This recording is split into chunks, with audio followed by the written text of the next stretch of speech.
এলা আমার সমাজের মানুষ সাহাবাদের উপরে আঙ্গুল উঠায় কি করে? আমরা তো এমন না যে সব সময় কানে তুলা দিয়া চলি। আমরা তো দেখি আমাদের সমাজের বিভিন্ন সেমিনারে সাহাবাদেরকে বলতে একটু ত্রুটি করে না, সাহাবাদের উপরে আঙ্গুল উঠায়, বড় বড় আল্লাহওয়ালাদের উপরে আঙ্গুল উঠায়। কিন্তু ওনারা তো কইরা দেখাইছেন, বাস্তব এটাই ছিল। ওমর রাদিয়াল্লাহু তাআলা আনহুর জামানায় দুধ যখন বাচ্চা ছেড়ে দিত, মার দুধ, তখন বাচ্চার বাতা হইতো, বাতা দেওয়া হইতো। একদিন নামাজে খুব কান্না, বাচ্চাদের কান্না অতি মাত্রায় হইতেছিল। তো নামাজের পরে জিজ্ঞাসা করতেছিল যে মায়েরা কি করে, নামাজের ভিতরে বাচ্চাদেরই অতি মাত্রায় কান্না, বাচ্চাদেরকে কি সামলায় না? তো এক সাহাবী সাহস করে বলে ফেলছেন, আমিরুল মুমিনিন, আপনি তো সিদ্ধান্ত, আপনার তো নিয়ম হইল বাচ্চা যখন দুধ ছেড়া দিবে তো বাতা দিবেন, বিধায় মায়েরা দুধ ছাড়ানোর অভ্যাস করতেছে, এই জন্য বাচ্চাদের অতিমাত্রায় কান্না। তো ওমর রাদিয়াল্লাহু তাআলা আনহু বলতেছিলেন যে আজকের থেকে নিয়ম হবে, মা যদি পেটে বাচ্চার প্রমাণ দিতে পারে তাইলে ওই বাচ্চাও ভাতা পাবে। রাগ হবেন? আমাদের দেশেই তো, এই দেশেই তো আমাদের জন্ম। আজ পর্যন্ত তো কত সরকারেরই লম্বা লম্বা বুলি শুনলাম, উন্নতির জোয়ার দেখলাম, আজ পর্যন্ত তো এই ঘোষণা কেউ আসলো না। খাতায় কলমে কত কিছুই তো দেওয়া লেখা হইল, কিন্তু বাস্তবিক খুঁজতে গেলে দেখা যায় এক বৃদ্ধ ভাতা পায় নাই। এরকম বুলি তো প্রত্যেকেই দিছে আমাদেরকে জন্মলগ্ন থেকে, না দেয় নাই? হ্যাঁ, কি বলেন? হ্যাঁ, আমরা না ওনাদের চেয়ে বেশি শিক্ষিত? আমরা না ওনাদের চেয়ে বেশি সভ্য? আমরা না ওনাদের চেয়ে বেশি এডুকেটেড? প্রশ্ন বলতে পারেন, কথা বলার ভঙ্গিও বলতে পারেন। এটা তো চির সত্য যে আমরা মুসলমানের ঘরে আমাদের সৎ ইচ্ছায় অস্তিত্ব নেই নাই, বরং আল্লাহর ইচ্ছা এবং আল্লাহর নির্বাচন। আমার কথা বুঝে আসে তো? মুসলমানের ঘরে আমাদের অস্তিত্ব আমাদের সৎ ইচ্ছায় না, মুসলমানের ঘরে আমাদের অস্তিত্ব আল্লাহর একান্ত ইচ্ছায় এবং আল্লাহর নির্বাচনের মাধ্যমে। বিদায় কোরআন ঘাটলে, হাদিস ঘাটলে দেখা যায় যাকেই আল্লাহ মুসলমানের ঘরে অস্তিত্ব দিলেন বা যাকেই আল্লাহ মুসলমান হিসাবে নির্বাচিত করলেন, কোরআন যদি দেখি তো তার জীবনের চিত্রটা অন্যরকম দেখা যায়। জীবনের চিত্র বোঝেন তো? কোরআন বুঝাইতে চাইতেছেন, কোরআন একটা চিত্র দিতেছেন আমাদেরকে, যারাই আমরা মুসলমান, বা আরেকটা শব্দ যোগ করতে পারেন, যারাই আমরা মুহাম্মদুর রাসূলুল্লাহ সাল্লাল্লাহু আলাইহি ওয়াসাল্লামের উম্মত, কোরআন আমাদের জন্য একটা চিত্র দিতেছে যে আমাদের এই ৬০-৭০ বছরের জীবনটা কেমন হবে, কিভাবে কাটবে। তো যদি কোরআনের চিত্রটা দেখি, বড় ধ্যান দিয়ে শুনতে হবে, কিন্তু নাইলে বুঝে আসবে না। আর কোরআনও বলে, ইদা কুরিয়াল কোরআন ফাসতামিউ, এটা আল্লাহর আদেশ। কোরআনী কথা যখন শোনো তো পরিপূর্ণ মনোযোগ দিয়ে শোনো। আরেকটা আল্লাহর আদেশ আছে, ওয়া আনসিতু, বিলকুল পরিবেশটাকে নিঝুম বানায় শোনো, তাইলেই তুমি পুরস্কারের অধিকারী হবে। লাআল্লাকুম তুরহামুন, এই দিকেই ইঙ্গিত যে তাইলেই তুমি পুরস্কার পাবে, নাইলে কিন্তু পুরস্কার পাবে না। আর পুরস্কার স্বয়ং আল্লাহ দিবে। কে দিবে? আল্লাহ। বিদায় মনোযোগ দিতে হবে। যিনি আমাদেরকে মুসলমান হিসাবে নির্বাচিত করলেন, যিনি আমাদেরকে উম্মতে মুহাম্মদী হিসাবে বাছাইকৃতভাবে নির্বাচিত করলেন, আমরা কিন্তু বাছাইকৃত, বাছাই বোঝেন? সমগ্র মানব জাতির ভিতরে সর্বপ্রথম আল্লাহ আমাদেরকে বাছাই করছেন। আমাদের বাছাইয়ের পরে যা ছিল ওটা শুধু বন্টিত হয়েছে। ১.৫ লক্ষ নবীদের মাঝে আল্লাহ বন্টন করে দিয়েছেন। হ্যাঁ, বন্টন করতে করতে করতে একটা পর্ব এরকমও আসছে যে নবীদের ভিতরে এরকমও কেউ কেউ ছিলেন যিনি একজন উম্মত ভাগে পান নাই। এই জন্য হাদিসে আছে, ইয়াতি ইয়াউমাল কিয়ামাতি নাবিয়্যুন লাইসা মাহু আহাদ।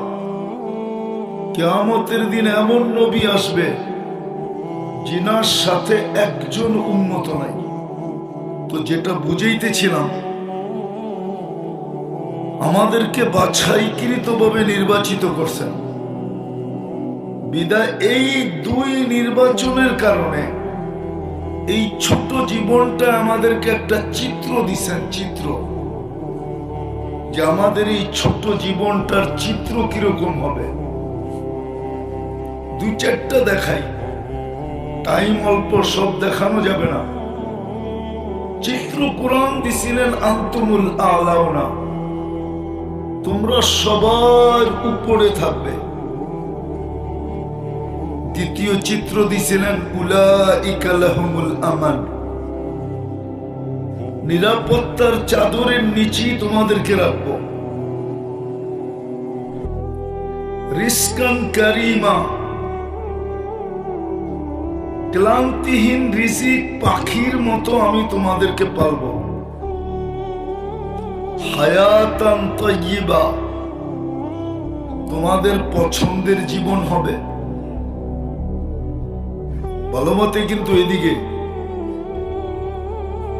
পঞ্চম দেখাইতেছি, ইজ্জতের মালা তোমাদের গলায় থাকবে। ইন্নাল ইজ্জাতা লিল্লাহি ওয়া লিরাসূলিহি ওয়া লিল মুমিনিন। কিন্তু আজকে যদি আমি চিত্র দেখি, এটা তো বাস্তব চিত্র ছিল।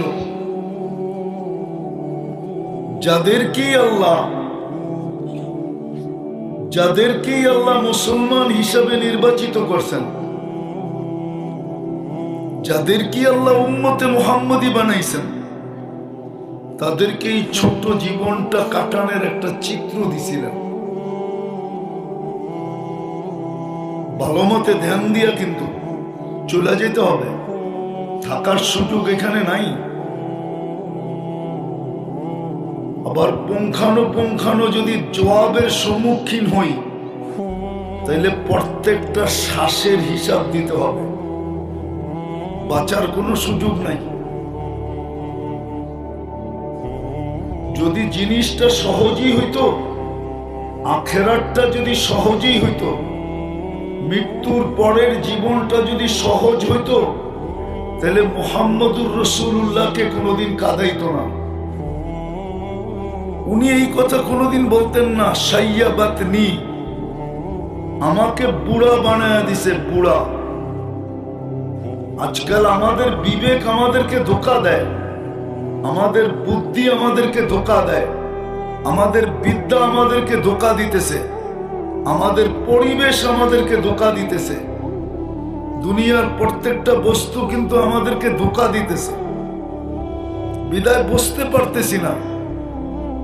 দুনিয়াটা বুঝি বটে, কিন্তু মৃত্যুর পরে যে কি হবে এটা বুঝিও না, বুঝতে চেষ্টাও করি না। অ্যানালাইসিসও চিন্তাও করি না, চলতেছে জীবন। কিন্তু আসলে আখেরাত এত সহজ না। সহজ যদি হইতো তাহলে হাজারো কোটি মানুষকে কাঁদায় দিত না। আমরা তো ভাবি আমরাই বড় বুদ্ধিমান, শিক্ষিত, এটা সেটা। এটা আমাদের নিচক ভাবনা। রাগ হয়ে যাবেন বলবো? হ্যাঁ বলবো না? রাগ হয়ে যাবেন? হ্যাঁ, দুনিয়ার যত বড় শিক্ষাই হোক না কেন এটাকে সাধারণ শিক্ষা বলে, জেনারেল, ঠিক না? জেনারেলের ইংলিশে বাংলা তর্জমা কি? কি সাধারণ নিয়ে কি গৌরব করা যায় নাকি? তাহলে আপনি সাধারণ বিদ্যা নিয়ে গৌরব করেন কি করে? আমাকে বুঝান। আপনাদের শব্দই তো হলো জেনারেল। জেনারেল মানে সাধারণ, এটা নিয়ে গৌরব করে কি করে? অথচ সাহাবাদের কাছে ছিল তো অসাধারণ। নাইলে ওনারা ম্যাককে অনুগত্য করলেন কি করে? আমাকে বুঝান। দুনিয়ার টেকনোলজি সমৃদ্ধ, কিন্তু ম্যাককে অনুগত্য করে দেখা দেখ। ওনারা তো ম্যাককে অনুগত্য করছেন, টোকা দিয়া ভূমিকম্প ধ্রুবিত করছেন, হাতের ইশারায় অগ্নিগিরিকে পাহাড়ে আবদ্ধ করছেন। যান আপনি দাম্মামের পরে বাহরাইনের দিকে আসেন, এখনো তো চিহ্ন রাখা আছে 27 কিলোমিটার সমুদ্রের উপরে ঘোড়া দৌড়াইয়া পার হয়েছেন। আপনি 27 হাত পার হইয়া দেখা দেন, মাইনা নিব। 27 কিলোমিটার। আমি তো 2 বার গেলাম মরক্কো, এখনো এখানে মিনার লাগানো আছে।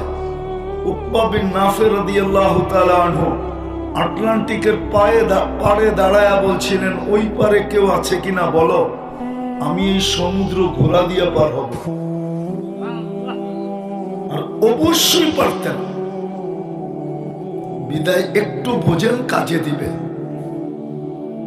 নাহলে দুনিয়ার এই সমস্ত কিছুই কাজে দিবে না। কবির কথাই সত্য হবে।